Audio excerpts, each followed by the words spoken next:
আসসালামু আলাইকুম এভরিওয়ান, সবাইকে ওয়েলকাম নতুন আরও একটা রেসিপি দেখার জন্য। শেয়ার করব আজ আপনাদের সাথে ত্রুটি ফ্রুটি কেক তৈরি করার রেসিপি।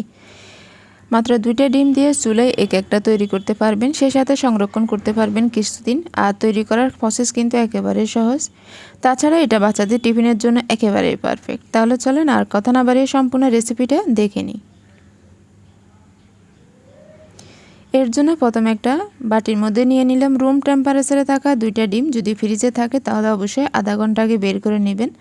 এখন এর মধ্যে দিয়ে দিলাম হাফ কাপ পরিমাণে চিনিটা দিয়ে দেওয়ার পর প্রথমে ইলেকট্রিক বিটার দিয়ে এটাকে মিশিয়ে নিব।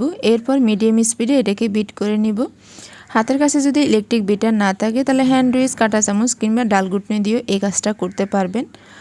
আর এটাকে বিট করতে করতে এক পর্যায়ে এসে দেখবেন চিনিটা সম্পূর্ণ গলে যাবে আর মিশ্রণটা এরকম ফোমি আর লাইট কালার হয়ে যাবে। তখন কিন্তু বুঝতে পারবেন যে মিশ্রণটা রেডি।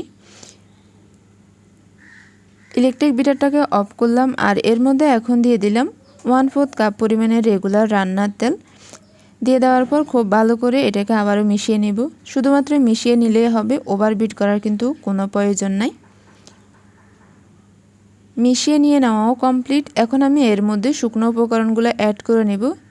এর জন্য একটা চালনি নিয়ে নিলাম আর দিয়ে দিলাম 1 কাপ পরিমাণের ময়দা, সেই সাথে 1 চা চামচ পরিমাণের বেকিং পাউডার, সামান্য পরিমাণের লবণ।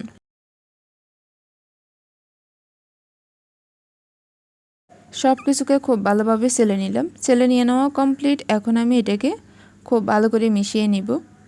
আস্তে ধীরে এই কাজটা করবেন। মিশিয়ে নিয়ে নেওয়ার পর কিছুটা এখন আমি এর মধ্যে অ্যাড করে নিব 1 টেবিল চামচ পরিমাণের লিকুইড দুধ। দুধটা কিন্তু গরম কিংবা অতিরিক্ত ঠান্ডা হওয়া যাবে না, রুম টেম্পারেচারে থাকলেই হবে। দুধটা দিয়ে দেওয়ার পর খুব ভালো করে এটাকে মিশিয়ে নিলাম আর এর ঘনত্বটা খেয়াল করলে বুঝতে পারবেন। এখন আমি এর মধ্যে দিয়ে দিলাম হাফ চা চামচ পরিমাণের ভ্যানিলা এসেন্স। হাতের কাছে যে ধরনের এসেন্স থাকে ওইটা দিতে পারবেন। এসেন্সটা দিয়ে দেওয়ার পর আবারও খুব ভালো করে এটাকে মিশিয়ে নিলাম। মিশিয়ে নিয়ে নেওয়ার পর এটাকে এক সাইড করে নিলাম আর অন্যদিকে নিয়ে নিলাম কিছুটা ত্রুটি ফ্রুটি আর মোরব্বা। যেহেতু আমি এখানে ত্রুটি ফ্রুটি দিয়ে কেকটা তৈরি করব তাই ত্রুটি ফ্রুটি নিলাম। আর এখানে প্রায় 3 টেবিল চামচ পরিমাণের হবে। সামান্য পরিমাণের ময়দা দিয়ে খুব ভালো করে এটাকে মিশিয়ে নিলাম। এরপর এটাকে সেলে নিব। ত্রুটি ফ্রুটির মধ্যে যদি সামান্য পরিমাণের ময়দা দিয়ে এটাকে সেলে নেন তাহলে কিন্তু কেকের সব জায়গায় ত্রুটি ফ্রুটিটা পাবেন, তা না হলে কিন্তু এটা সব জায়গায় থাকবে না। ত্রুটি ফ্রুটিগুলোকে আমি কেকের মিশ্রণের মধ্যে দিয়ে খুব ভালো করে মিশিয়ে নিচ্ছি। মিশিয়ে নিয়ে নেওয়া কমপ্লিট। এখন আমি এটাকে এক সাইড করে নিব আর কেকটা বেক করার জন্য এদিকে নিয়ে নিলাম আমি স্কোয়ার শেপের একটা কেকের মোল্ড। এর মধ্যে সামান্য পরিমাণে তেল ব্রাশ করে একটা নর্মাল খাতার কাগজ সেট করে নিলাম। আপনাদের হাতের কাছে যে ধরনের মোল্ড থাকে ওটা ব্যবহার করতে পারবেন। মিশ্রণটা দিয়ে চারপাশে এটাকে সমান করে নিচ্ছি। সমান করে নিয়ে নেওয়ার পর কিছুটা ট্যাপ করে নিলাম। এরপর উপর দিয়ে আবারও কিছুটা ত্রুটি ফ্রুটি দিয়ে দিলাম। এটা একেবারে অপশনাল, তবে দিলে দেখতে সুন্দর লাগবে। অন্যদিকে চুলে একটা প্যান বসিয়ে এর মধ্যে ঢাকনা দিয়ে চুলার আঁচটাকে মিডিয়ামে রেখে 10 মিনিট এটাকে প্রিহিট করে নিলাম। 10 মিনিট পর ঢাকনাটা খুলে আমি কেকের বাটিটা দিয়ে দিলাম আর চুলার আঁচটাকে মিডিয়াম আর লোর মাঝামাঝি রেখে দিলাম 40 মিনিট। 40 মিনিট পর ঢাকনাটা খুলে একটা টুথপিক ঢুকে এটা চেক করে নিলাম। টুথপিকটা যদি ক্লিন আসে তাহলে বুঝতে পারবেন কেকটা হয়ে গেছে। এখন এটাকে নামিয়ে সম্পূর্ণ ঠান্ডা করে নিব। ঠান্ডা হয়ে যাওয়ার পর কেকটাকে কেকের মোল্ড থেকে বের করে নিব।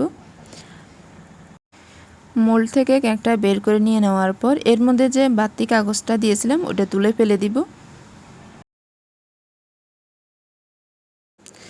আর এই কেকটা দেখতে যেমন সুন্দর হয়, খেতেও কিন্তু আলহামদুলিল্লাহ দারুণ মজার। বাচ্চারা তো ভীষণ পছন্দ করে। আর এটা কি পরিমাণ সফট হলো তা আমি আপনাদেরকে একটু কাছ থেকে দেখিয়ে দিব। পছন্দ অনুযায়ী এটা পিস করে কেটে নিতে পারেন। আর ত্রুটি ফ্রুটি সেই সাথে মোরব্বা দেওয়ার কারণে এই কেকটা কিন্তু অন্যরকম একটা টেস্ট আসে। আজকের মতন আমি রেসিপিটা এখানে শেষ করব। ভালো লেগে থাকলে অবশ্যই ফ্যামিলি অ্যান্ড ফ্রেন্ডদের সাথে শেয়ার করবেন। আর পরবর্তী রেসিপি দেখার আমন্ত্রণ রইল। এতক্ষণ ধরে রেসিপিটা দেখার জন্য আপনাদের সবাইকে অসংখ্য ধন্যবাদ। সবাই ভালো থাকবেন। আল্লাহ হাফেজ।